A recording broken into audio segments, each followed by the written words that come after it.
بسم الله الرحمن الرحيم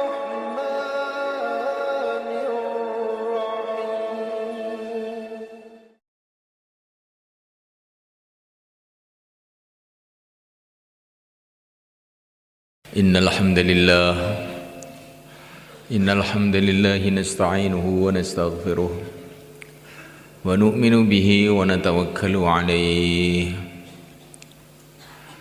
ونعوذ به من شرور أنفسنا ومن سيئات أعمالنا من يهديه الله فلا مضل له ومن يضلل فلا هادي له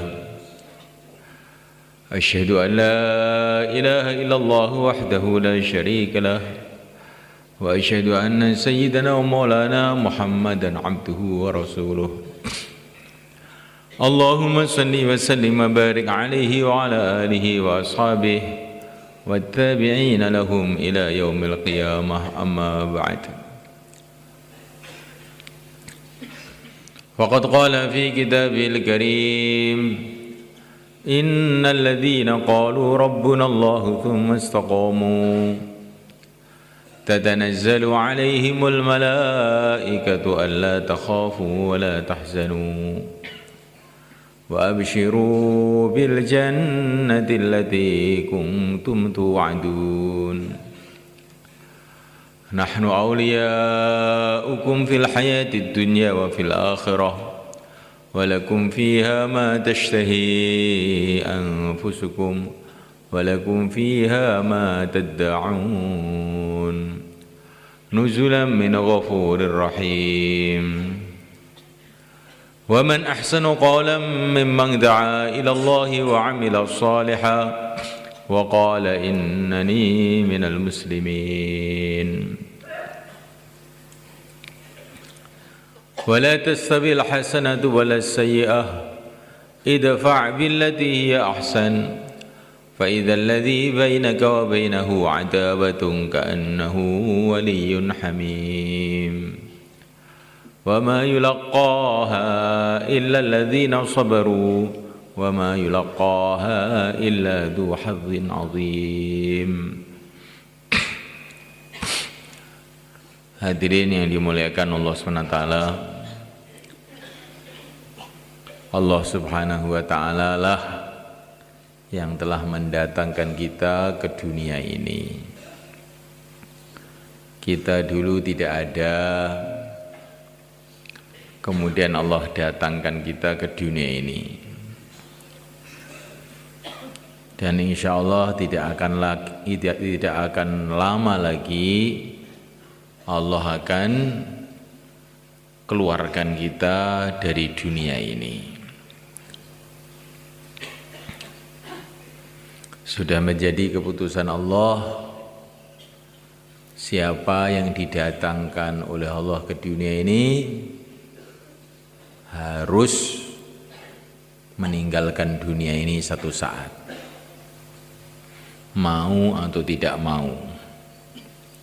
Orang kaya ataupun orang miskin, pejabat atau rakyat, orang buta huruf maupun orang cerdik pandai, orang sehat maupun orang sakit, orang yang mau mikir atau orang yang tidak mau mikir, orang yang cinta dunia maupun yang tidak cinta dunia, kalau sudah waktunya pasti harus meninggalkan dunia. Qul innal mauta alladzi tafirruna minhu fa innahu mulaqikum. Katakanlah sesungguhnya kematian yang kamu lari dari kematian itu akan berjumpa dengan kamu juga. Tidak ada yang bisa mengelak. Hadirin dimuliakan Allah Ta'ala, Allah lah yang telah mendatangkan kita ke dunia ini. Dan Allah sudah ambil keputusan, kita pasti akan meninggalkan dunia ini. Dan kalau kita meninggalkan dunia ini, tidak boleh membawa walaupun kerikil satu, nggak boleh dibawa. Maka dunia ini bukanlah sesuatu yang bisa dimiliki.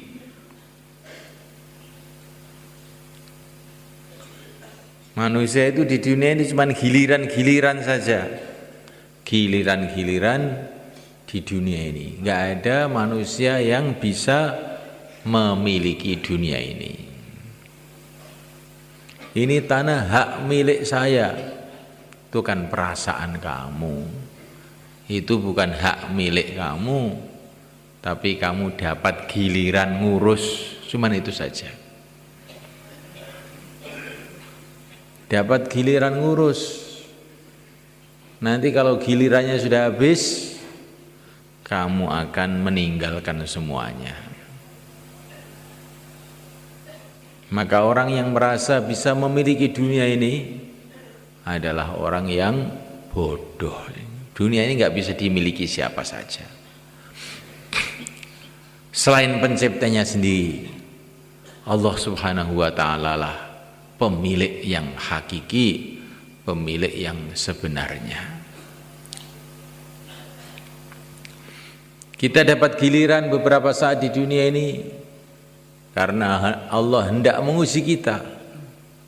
Kalau kita dalam giliran di dunia ini menggunakan dunia ini sesuai dengan agama Allah, maka kita dapat ridha Allah, kemudian kita akan masuk dalam surga Allah. Tetapi kalau ketika kita mendapatkan giliran di dunia ini, kita menggunakan kehidupan kita menggunakan dunia ini bukan sesuai yang diperintahkan oleh Allah Subhanahu wa ta'ala, maka kita akan meninggalkan dunia, dapat murka Allah. Hari ini mulaikan Allah Ta'ala, Allah yang telah mendatangkan kita ke dunia ini. Allah yang telah mendatangkan kita ke dunia ini. Untuk apa kita didatangkan oleh Allah ke dunia ini? Tugas yang pertama, yang paling utama, begitu kita datang ke dunia ini, harus mengenal Allah, mengenal yang menciptakan dunia ini. Maka sebelum kita kenal dengan apa saja, begitu kita lahir di dunia ini, maka diperintahkan oleh Nabi, diperintahkan oleh utusan Allah untuk kita ini dikenalkan kepada Allah. Maka bayi baru lahir, telinga kanan, telinga kiri dikumandangkan Allahu Akbar, Allahu Akbar, Allah Maha Agung, Allah Maha Agung. Sebelum kenal dengan ayahnya, dikenalkan dulu dengan yang menciptakan ayahnya. Sebelum kenal dengan ibunya, dikenalkan dulu dengan yang menciptakan ibunya. Sebelum kenal dengan dunia, dikenalkan dulu dengan yang menciptakan dunia. Inilah kewajiban kita pertama. Ini kewajiban pertama yang terpenting. Mengenal Allah. Sehingga kita ini merasa hamba Allah, merasa tinggal di bumi Allah, di bawah kolong langit Allah, makan rizki dari Allah, minum minuman dari Allah, menghirup udara dari Allah. Sehingga kita punya sikap hidup menghambakan diri kepada Allah. Itulah makna la ilaha illallah.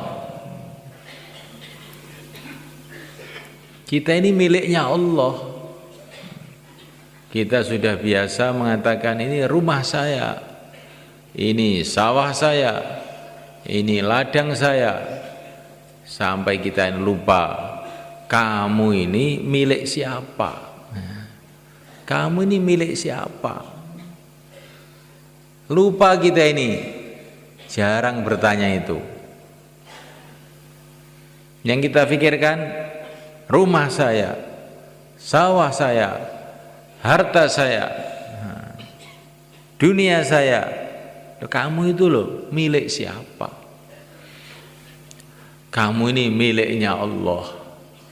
Mulai pucuk kuku kamu sampai pucuk rambut kamu, semua milik Allah. Kamu tidak punya apa-apa.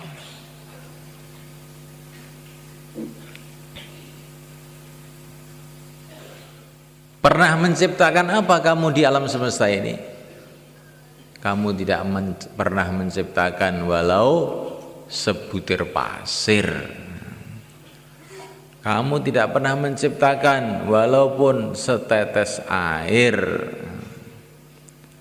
Kamu tidak pernah menciptakan walaupun selembar rambut, sepotong kuku.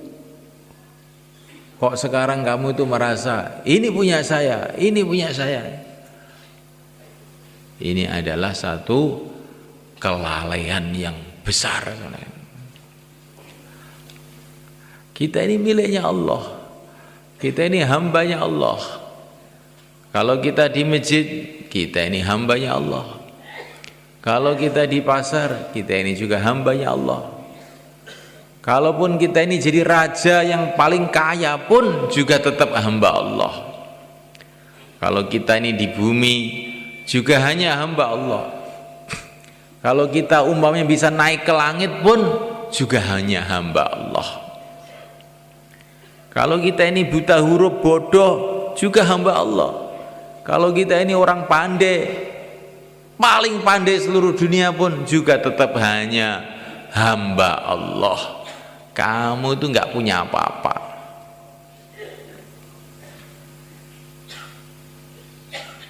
Maka kalau orang itu cerdas, kalau orang itu mau berpikir, di rumah yang dipikir bagaimana menghambakan diri, bagaimana taat kepada Allah. Di sawah yang dipikir bagaimana menghambakan diri kepada Allah. Di mana saja saya ini hamba Allah, di mana saja di bumi Allah, di mana saja saya perlu kepada bantuan Allah, setiap detik, setiap menit saya perlu dengan Allah, maka setiap detik, setiap menit saya harus ingat kepada Allah, tunduk kepada Allah, taat kepada Allah, la ilaha illallah. Ini ilmu terpenting ini. Orang sekarang belajar ilmu macam-macam di sekolahan-sekolahan, di universitas-universitas, padahal itu ilmu yang tidak begitu penting. Tapi ini ilmu itu ilmu yang paling penting ini. Kalau sampai ada orang tidak paham ilmu ini, maka dia akan celaka selama-lamanya.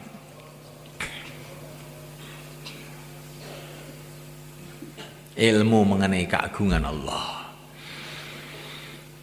ilmu yang membuat dia merasa dia ini hamba Allah, ilmu yang membuat dia ini merasa sebagai miliknya Allah, tidak bisa apa-apa tanpa Allah, sehingga siang malam taat kepada Allah. Ini ilmu yang terpenting.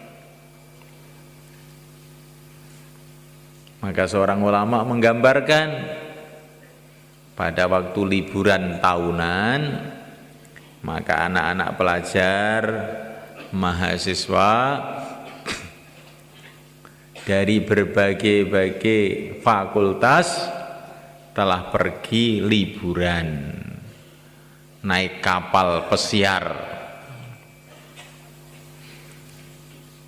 Nakodanya, sopirnya kapal itu orang kampung, orang Temboro yang nggak pernah sekolah. Sedangkan penumpangnya orang pinter-pinter, ada yang doktor, ada yang profesor, ada yang ahli ini, ahli itu, macam-macam lah. Akhirnya mereka berlayar naik kapal menuju ke lautan lepas, ke tengah lautan. Maka anak-anak muda, mahasiswa tadi bertanya kepada nakoda, sopirnya kapal itu, "Mbah, pernah sekolah, Mbah?" "Tidak." "Pernah belajar kedokteran?" "Tidak." "Matematika?" "Apa itu, Nak?" "Sama sekali saya baru dengar ini, apa itu mati-matian itu?" Maka anak-anak muda itu tertawa semua. "Mbah, kamu ketinggalan zaman. Hidup kamu sia-sia." Tetapi nakoda kapal tadi diam-diam saja. Awas ya kamu, dalam hati itu. Maka terus kapal berjalan di lautan lepas. Tiba-tiba datang hujan, angin ribut, semua penumpang-penumpangnya pada ketakutan semuanya. Kemudian nakoda itu bilang, "Anak-anak, kamu pernah belajar ilmu berenang atau tidak?" "Wah, tidak pernah, Mbah, tidak pernah." "Hidup kamu sia-sia," katanya.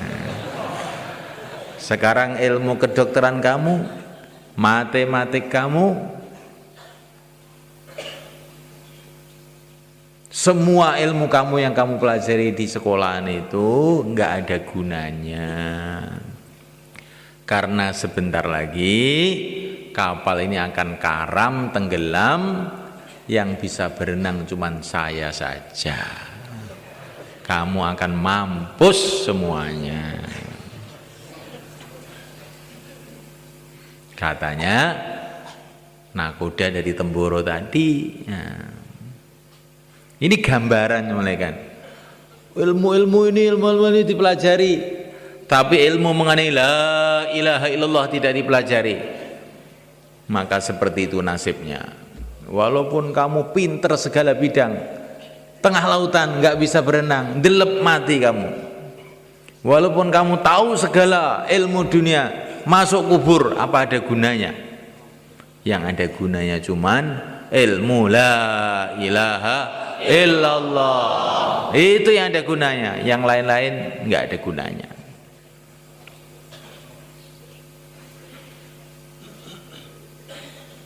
Saya punya ijazah S3, S4.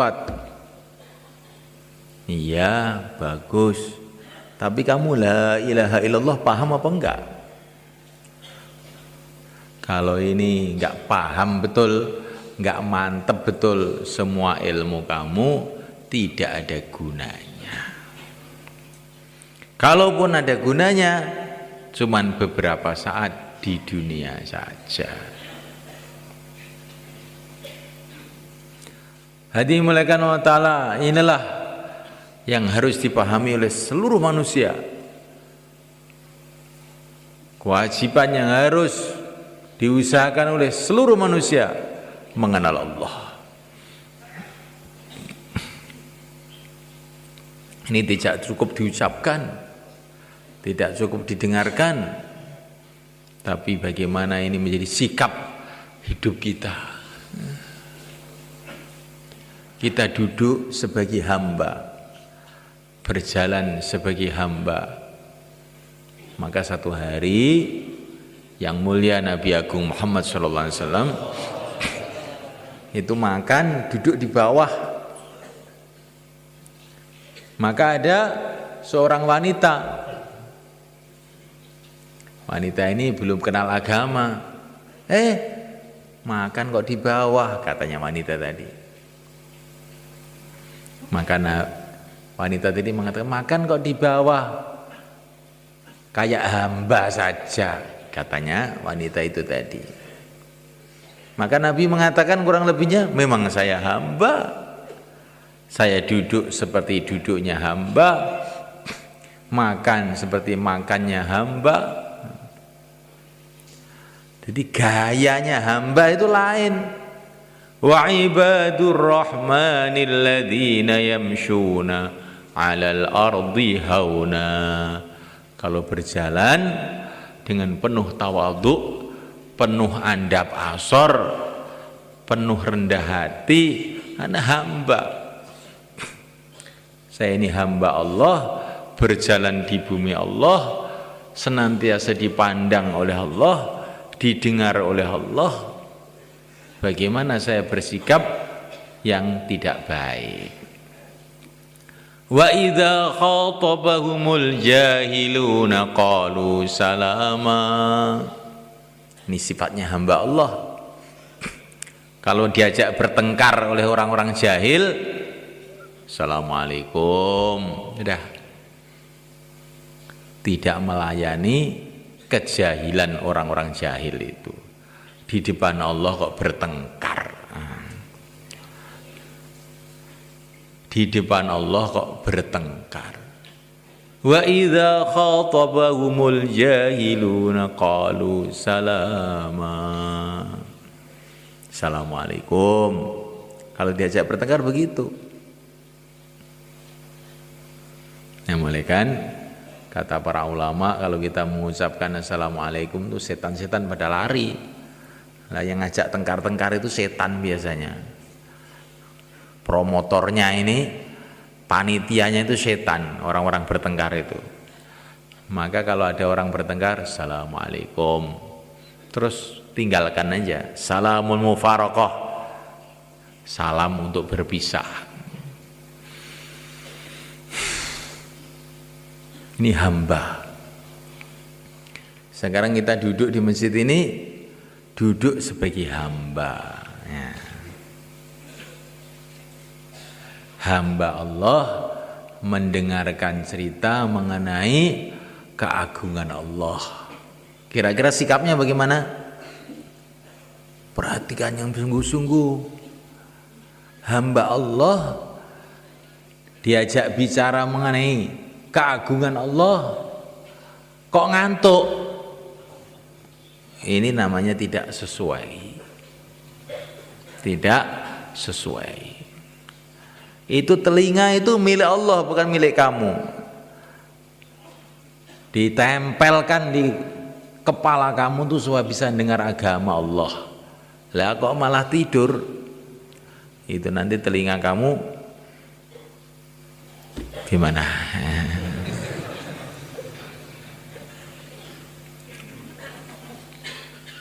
Jadi semulaikan Allah SWT duduk sebagai hamba, kayak sholat, berdiri menundukkan kepala, ruku, sujud. Sholat itu melupakan pengejawantahan. Nah, realisasi, menampakkan bahwa kita ini betul-betul hamba. Berdiri, menunduk, ruku, sujud, merengek-rengek, berdoa. Lah yang dikehendaki bukan hanya waktu sholat saja. Kita ini merasa sebagai hamba. Di luar sholat pun kita hamba Allah. Dimanapun kita adalah hamba Allah. Maka dimanapun kita pakai adab yang telah diajarkan oleh Allah melalui utusan Allah Nabi Agung Muhammad SAW.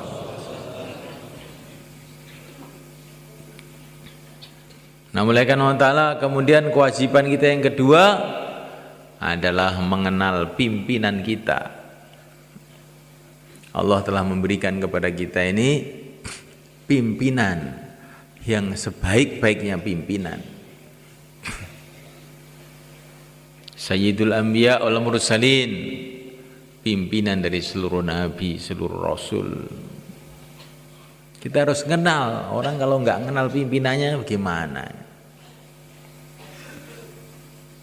Kalau orang Indonesia tidak kenal dengan presiden Indonesia, dianggap aneh.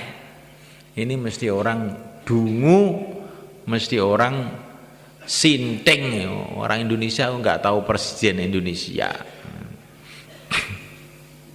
lebih sinting lagi kalau manusia tidak kenal dengan Rasulullah SAW. Lebih sinting lagi. Kalau tidak kenal dengan pimpinan Indonesia, itu ya risikonya itu cuman kecil di dunia ini saja.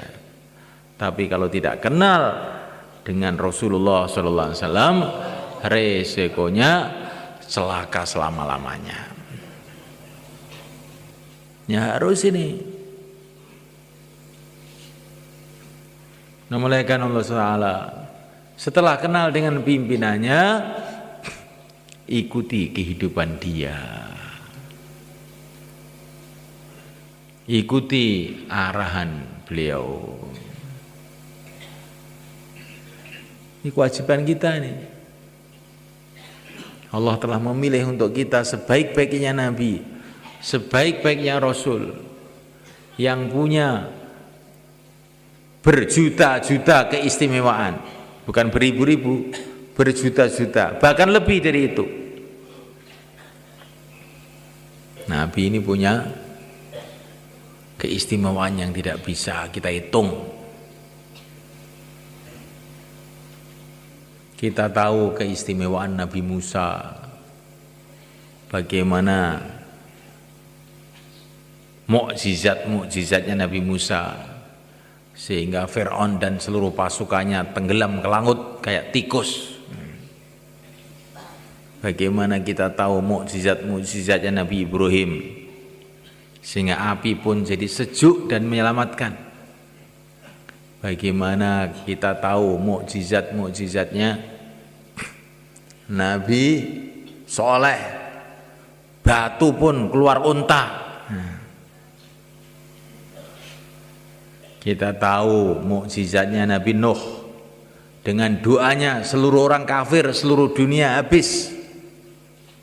Ini seluruh nabi-nabi, seluruh rasul-rasul yang hebat-hebat ini semua, itu perlu dengan syafaatnya yang mulia Nabi Agung Muhammad SAW.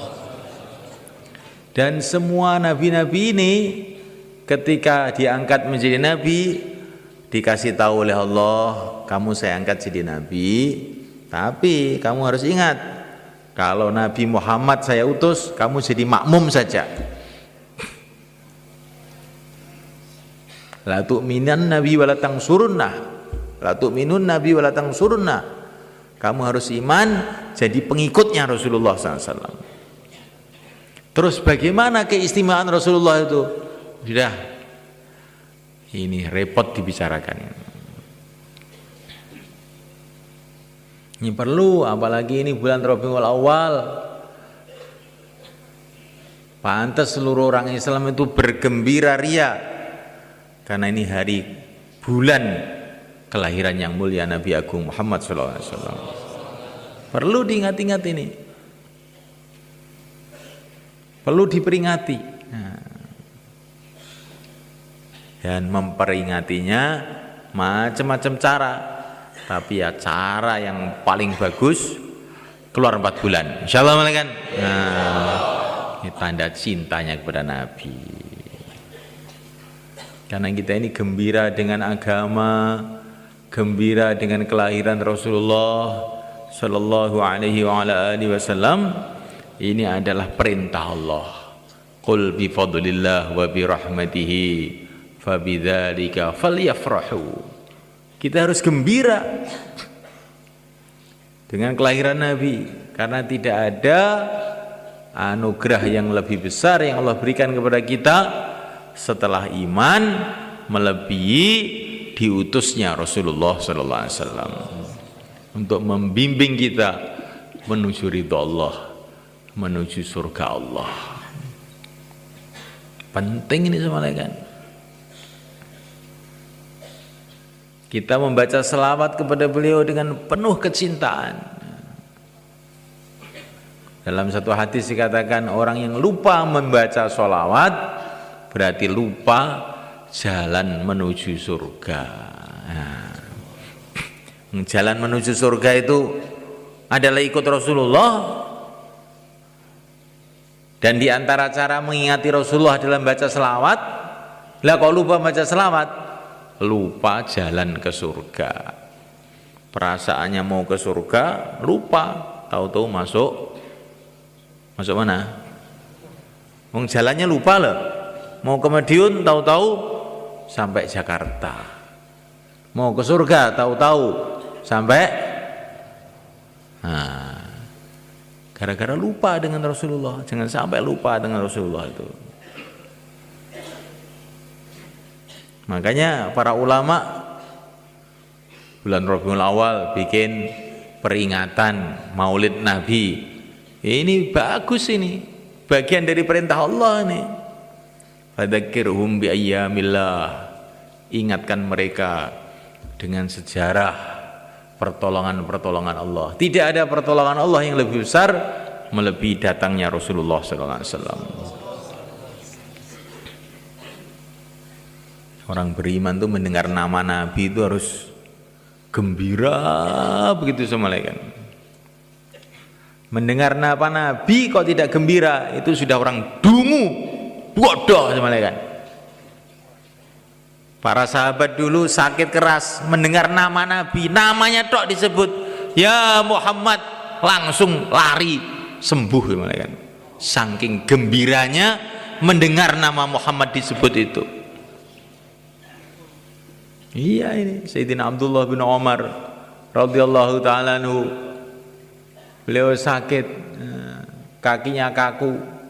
Temannya mengatakan, sebut nama orang yang paling kamu cintai, ya Muhammad, langsung sembuh. Ini cintanya para sahabat kepada Rasulullah SAW. Seorang sahabat dalam sakaratul maut, beliau berteriak, ya Muhammad. Ini cintanya para sahabat pada Nabi itu, Masya Allah. Sudah merasuk sampai hatinya, pikirannya. Sampai diceritakan Sayyidina Abu Bakar itu bercermin menekan bahwa cermin itu nilon di bawah. Itu yang tampak di cermin itu bukan wajah dia, wajah Rasulullah. Karena pikirannya itu Rasulullah. Melihat cermin yang tampak Rasulullah, bukan tampak wajahnya sendiri.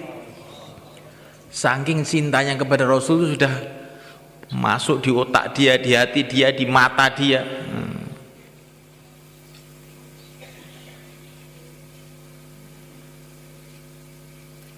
Nah ini semula kan kita renungi. Karena orang itu derajatnya naik di sisi Allah, pertama karena imannya, kedua karena amalnya, tapi ada lagi yang ketiga ini, karena kecintaannya kepada Rasulullah. Walaupun amalannya lemah, tapi kalau cintanya kepada Rasul itu kuat, nanti derajatnya bisa melejit naik ke atas.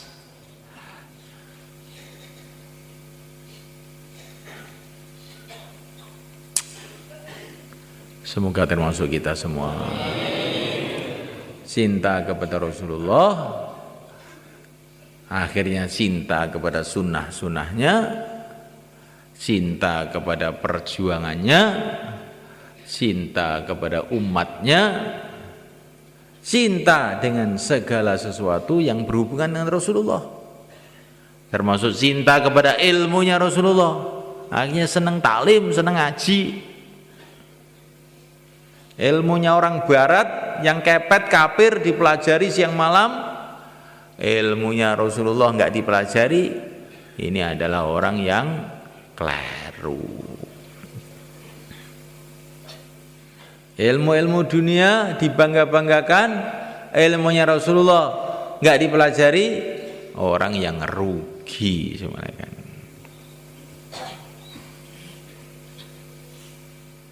Ilmu dari sekolahan dipelajari, ilmu dari Sidratul Muntaha di atas langit ketujuh tidak dipelajari, betul-betul rugi.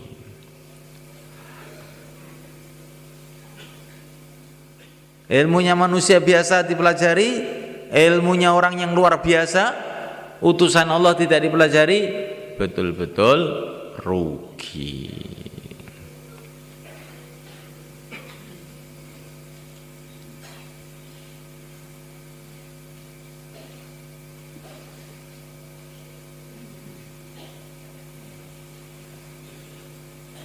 Assalamualaikum. Coba kepalanya diangkat biar nggak rugi kamu.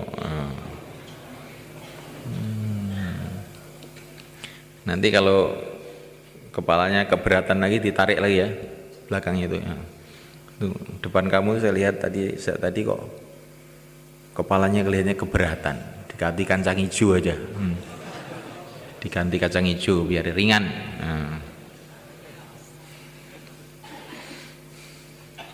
Mau diganti kacang hijau? Tidak mau. Diangkat. Saya ini kalau bayan ada orang ngantuk itu langsung hilang konsentrasinya. Karena kata para ulama itu kalau orang itu berbicara dengan orang yang tidur itu sebetulnya dia ini gimana? Orang tidur kok diajak bicara itu supaya yang salah itu yang bicara apa yang tidur? Yang salah itu yang bicara apa yang tidur? Coba ada orang tidur kamu ajak bicara, mana yang salah?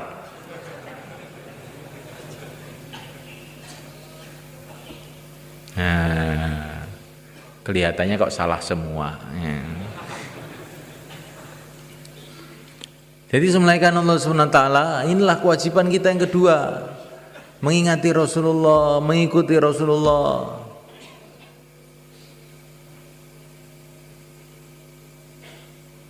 Siapa yang mau dipimpin oleh Rasulullah, beruntunglah dia dunia akhirat. Kalau tidak mau dipimpin Rasulullah, oleh Allah akan diserahkan. Ini sudah saya kasih pimpinan, sebaik-baiknya pimpinan, kok nggak mau dipimpin, maka oleh Allah akan diserahkan kepada pimpinan yang buruk, yang kejam, yang jahat, yaitu iblis, laknatullah alaih. Jadi orang itu kalau nggak mau dipimpin Rasulullah, akhirnya dipimpin iblis.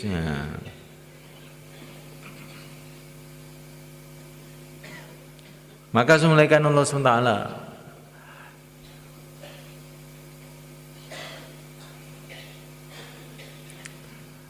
tidak ada jalan menuju ridha Allah SWT selain jalan yang ditunjukkan oleh Allah sendiri, yaitu jalan yang dibawa Rasulullah SAW. Dan Rasulullah telah menyampaikan jalan ini kepada sahabat-sahabat beliau. Dan para sahabat telah menyampaikan jalan ini kepada orang-orang setelahnya. Terus turun-temurun para ulama-ulama. Nah, ini sudah janji daripada Allah untuk nabinya. Tidak ada nabi lagi setelah baginda Muhammad sallallahu alaihi wasallam. Tapi akan senantiasa ada di kalangan umat ini yang membawa ilmunya Nabi, perjuangannya Nabi terus akan ada, berganti-ganti, bergilir-gilir sampai kiamat. Yakhlufu hadzal ilma min kulli khalfin uduluhu. Akan senantiasa ada yang membawa ilmunya Nabi itu terus sampai kiamat. Jadi umat ini beda dengan umat-umat dulu.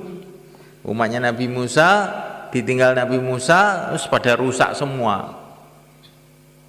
Sampai datang Nabi Isa, sampai datang Nabi-Nabi setelah itu baru diluruskan. Kalau umat ini nggak ada Nabi lagi, nggak ada Rasul lagi, tapi Allah senantiasa membangkitkan orang-orang untuk meluruskan umat ini. Maka dalam hadis-hadis itu sudah dijelaskan mulai kan, akan lahirnya Al-Imam Asy-Syafi'i itu sudah ada hadisnya itu di Hilyatul Auliya itu, karangannya Al-Hafidz Al-Asbihani, sudah ada ceritanya itu. Akan lahirnya Al-Imam Malik, sudah ada ceritanya itu. Maksudnya supaya umat ini tidak kecewa, wah sudah nggak ada Nabi lagi, nggak ada Rasul lagi. Terus bagaimana? Oh, walaupun nggak ada nabi lagi, nggak ada rasul lagi, akan ada terus orang-orang yang menegakkan agama dan membawa ilmu agama ini turun temurun sampai kiamat. Semoga kita, anak cucu kita dipilih oleh Allah. Jadi ada terus itu. Kalau zaman dulu nabi wafat, ganti nabi lagi, nabi wafat, ganti nabi lagi. Kalau ini umat ini enggak, umat yang dia selalu bangkit. Jadi kalau kita enggak mau bangkit, bukan terus perjuangan umat ini mandek, enggak. Allah akan membangkitkan orang lain. Wa in tatawallau yastabdil qauman ghairakum tsumma la yakunu amsalakum. Kamu enggak mau, Allah akan gerakkan orang lain. Allah punya makhluk banyak. Maka kita ini mengamalkan agama, memperjuangkan agama itu dengan syukur. Allah pilih saya untuk mengamalkan agama. Jangan merasa berjasa. Saya sudah berjasa mengamalkan agama. Jangan bilang begitu. Allah tidak perlu jasa siapa saja. Allah tidak perlu siapa saja. Kita ini dapat jasanya Allah, bukan kita berjasa kepada Allah. Yamunnuna 'alaika an aslamu qul la tamunnu 'alayya islamakum balillahu yamunnu 'alaikum. Nah, ada orang-orang yang merasa berjasa kepada Nabi karena mereka masuk Islam. Kamu jangan merasa berjasa, Allah lah yang telah berjasa kepada kamu. Kamu dikasih hidayah masuk Islam. Alhamdulillah. Jadi amal itu dengan syukur gitu semuanya kan. Jangan amal dengan melerut, cemberut, males.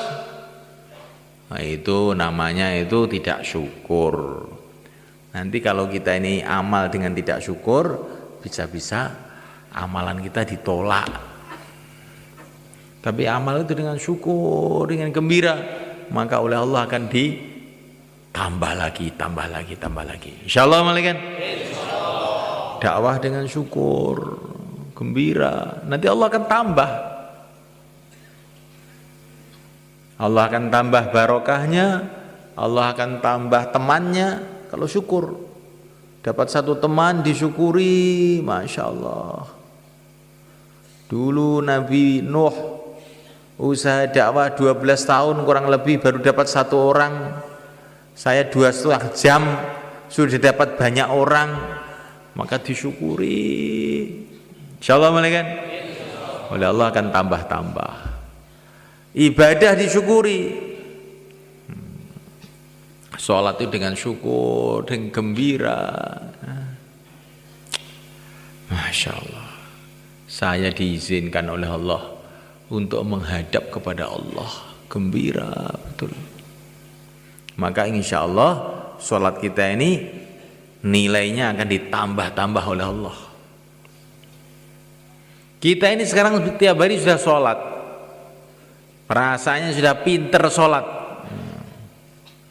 2 menit selesai, ya pinter, udah apal semua.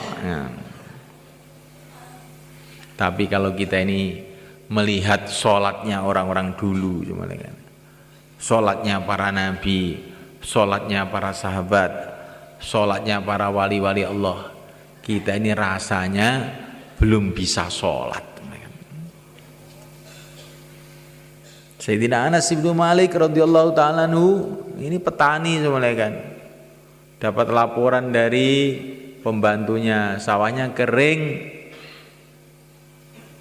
langsung Allahu Akbar. Bukan sawahnya kering terus langsung cari air, enggak, Allahu Akbar. Sholat 2 rakaat. Bagaimana? Sudah ada hujan? Belum. Sholat lagi, Allahu Akbar. Sudah ada hujan? Belum. Ini ada mendung dikit. Nah, Allahu Akbar. Sudah ada hujan? Udah. Coba kamu lihat hujannya sampai mana. Oh, ternyata yang hujan sawah kita tok, yang lain-lain nggak ada hujan. Itu sholatnya Sayyidina Anas.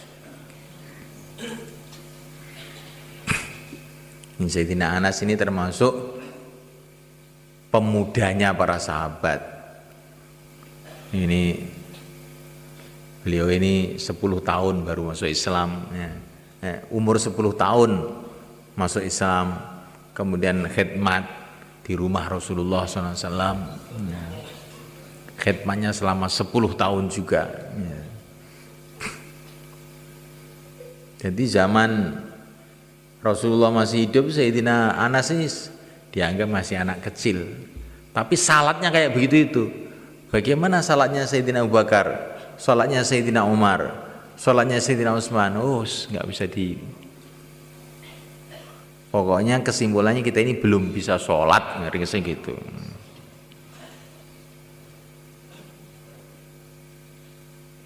Saya sejak kecil sholat kok belum bisa sholat gimana? Iya, sholat kalau diukur sholatnya sahabat, diukur sholatnya para orang-orang soleh dulu, ya kita ini belum bisa. Kalau diukur dengan anak TK, ya sudah pinter, kita ini guru TK. Udah pinter, 2 menit selesai. Kita renungin malaikat. Dakwah saya itu sudah 4 bulan ya, sudah pengalaman saya itu dakwah. Ya itu kalau diukur orang zaman sekarang yang tidur aja di rumah memang sudah pengalaman 4 bulan. Tapi kalau dihitung dengan Nabi Nuh yang 950 tahun, kelihatannya kok belum pengalaman kelihatannya gitu. Jadi semalakan Allah Ta'ala kita ini harus pikir tuh meningkat. Jangan sudah merasa puas. Orang itu kalau sudah merasa puas, ngantuan itu tandanya puas. Iya, saya sudah tahu semua, nggak perlu dengar saya. Nah ini, sedangkan yang mulia Nabi Agung Sallallahu Alaihi Wasallam senantiasa berdoa, Robbi zidni ilma, ya Allah tambahilah aku ilmu, tambahilah aku ilmu. Ya Rasulullah yang pengalaman sudah melebihi para nabi, melebihi para rasul, melebihi para malaikat, masih merasa kurang. Lah kita ini lo taunya apa? Kok sudah merasa cukup sehingga ngantuk saja. Ya enggak semuanya kan? Ya.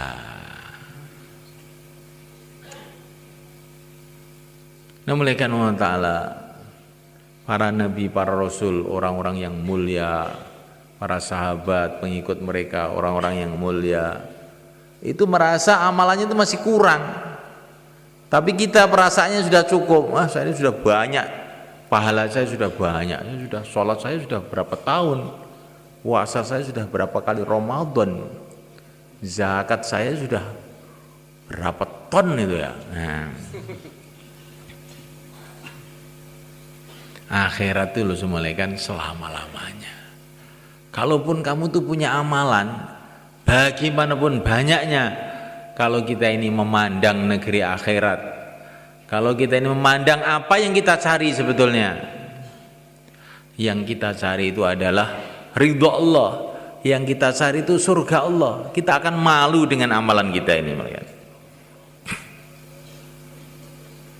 Ada orang dalam satu hadis mulai kan, ada orang ibadah terus menerus zaman dulu ini sebelum umat ini,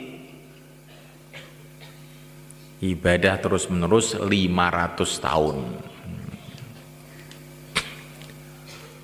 Maka malaikat Jibril cerita kepada baginda Nabi, nanti orang ini sampai hari kiamat.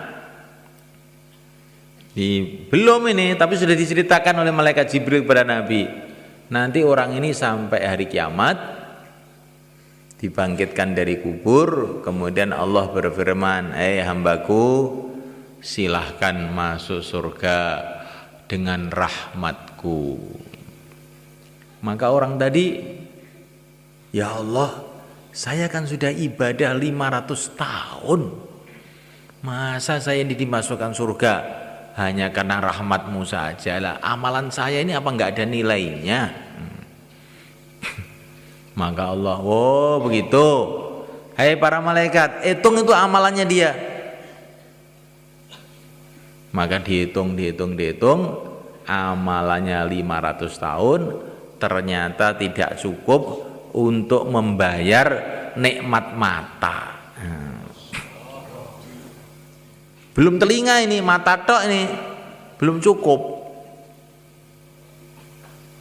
Loh, mata itu mahal sebenarnya kan. Kalau orang itu matanya rusak, buta, dia suruh bayar uang 1 miliar pun siap, kalau punya loh ini, supaya matanya bisa melek lagi. Betul nggak malaikat? Oh, mata ini mahal. Gara-gara mata kita masih sehat aja kita nggak tahu.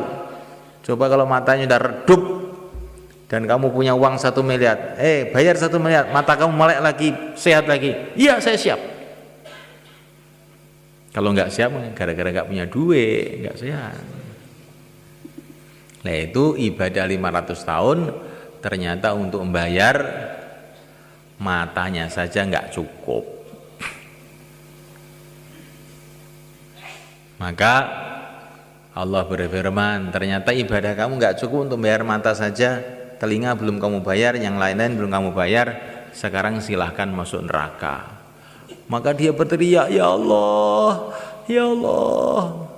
ampuni saya ya Allah, masukkan kami ke surga dengan rahmatmu. Oh ya, silahkan masuk surga dengan rahmatmu. Kamu itu sebenarnya orang baik, tapi kok ada sombongnya kamu itu.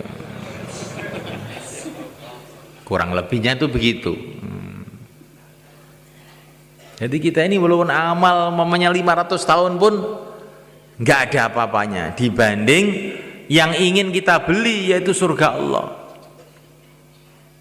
Jangan merasa sudah cukup, nggak ada apa-apanya itu. Kita ini seperti orang mau beli mobil Mercedes baru, bawa uang 5 rupiah. Pergi ke toko mobil, saya punya uang 5 rupiah mau beli mobil baru Mercedes. Tapi memang tukang tokonya tadi yang menjaga toko orang baik, oh bagus, silakan. Sebetulnya Pak, uang 5 rupiah itu untuk beli lapnya saja tidak boleh. Masa? Iya. Tapi saya ini menghargai kamu, ya sudahlah, gratis, silahkan bawa pulang mobil. Lah surga itu seperti itu semuanya kan. Lah surga itu kerikilnya aja lebih mahal dari dunia seisinya. Kalau kamu bayar 4 bulan itu apa ya. Kamu bayar dunia seisinya itu belum dapat kerikil 1 di surga. Itu kerikilnya, belum sungai-sungainya, belum istana-istananya, belum bidadari-bidadarinya, belum kedudukannya bersama wali-wali Allah. Oh, kok bisa merasa banyak itu bagaimana itu? Nah, malaikat Allah Ta'ala, kita amal itu dengan syukur, dengan gembira, dan kita merasa amal kita ini belum apa-apa dibandingkan yang kita cita-citakan. Untuk bikin jembatan itu di depan itu semuanya kan, dari sebelah timur ke sebelah barat ada jembatan itu beberapa ratus juta itu. Nah untuk bikin jembatan dari padang mahsyar menuju surga siap berapa bayar? Untuk bikin jembatan dari padang mahsyar menuju surga mau bayar berapa kamu? Jembatan terangkil saja ratusan juta. Jembatan menuju surga kok nggak mau bayar, itu bagaimana? Jadi semuanya Allah SWT, ini perbandingan ini maksudnya bukan mau membanding-bandingkan, tapi supaya kita ini ada semangat untuk meningkatkan usaha akhirat kita ini. Insyaallah malaikat. Hari berganti hari, bulan berganti bulan, tambah dekat kita kepada akhirat. Rasulullah sudah menunggu kita di sana. Ana faratukum alal haud, kata Nabi, saya tunggu kamu di Telaga Kautsar. Nabi sudah menunggu kita, para sahabat menunggu kita, mbah-mbah kita menunggu kita. Orang itu kalau sudah ditunggu, bagaimana? Tidak merasa tenang, duduk tidak tenang, makan tidak tenang, tidur tidak tenang, karena merasa sudah ditunggu. Dan yang nunggu bukan biasa, yang nunggu Rasulullah Sallallahu Alaihi Wasallam. Lah supaya kita ini bisa jumpa di sana bagaimana? Ikuti jalannya Rasulullah. Jalannya Rasulullah itu apa? Qul hadhihi sabili ad'u ila Allah. Jalannya Rasulullah adalah kita ceburkan diri kita ini dalam perjuangan dakwah. Insyaallah malaikat. Kalau kita ceburkan diri kita dalam perjuangan dakwah yang merupakan jalan hidupnya Rasulullah, insyaallah nanti bertahap-tahap, tambah hari tambah dekat dengan Rasulullah di sana. Insyaallah malaikat. Tapi kalau kita ini tidak mengambil jalannya Rasulullah, bagaimana kita akan bisa berjumpa sama Rasulullah malaikat? Wong jalannya lain-lain. Kita bisa jumpa Rasulullah, syarat utama jalannya harus sama. Jalannya apa? Qul hadhihi sabili ad'u ila Allah. Jalan hidupku adalah mendakwahkan agama Allah. Insyaallah malaikat. Maka bagaimana supaya kita bisa ngambil jalan ini? Langkah pertama, kita siapkan waktu 4 bulan untuk supaya membelokkan hidup kita ini ke jalannya Rasulullah ini. Insyaallah malaikat. Ini langkah pertama. Siapa yang niat 4 bulan, silakan berdiri ke selatan. Monggo. Yang niatnya 40 hari sekarang ditingkatkan jadi 4 bulan. Silakan malaikat. Monggo, bismillah. Monggo. Yang niatnya 40 hari tingkatkan 4 bulan. Insya Allah kalau kita ini dalam amalan agama terus menerus selama 4 bulan, amalan agama itu akan tertanam mantep dalam hati sehingga mudah istiqomah sampai mati. Itulah kesuksesan. Itu maksudnya 4 bulan itu begitu, supaya ngamalkan agama ini betul-betul mantep istiqomah sampai mati. Langkah pertamanya 4 bulan. Silakan malaikat, monggo. Nah, yang mau 4 bulan silakan berdiri ke selatan sana. Ah, niko. Wis padha gerudukan niko. Ayo yang terus. Ngadeg saya, monggo. Ah, monggo.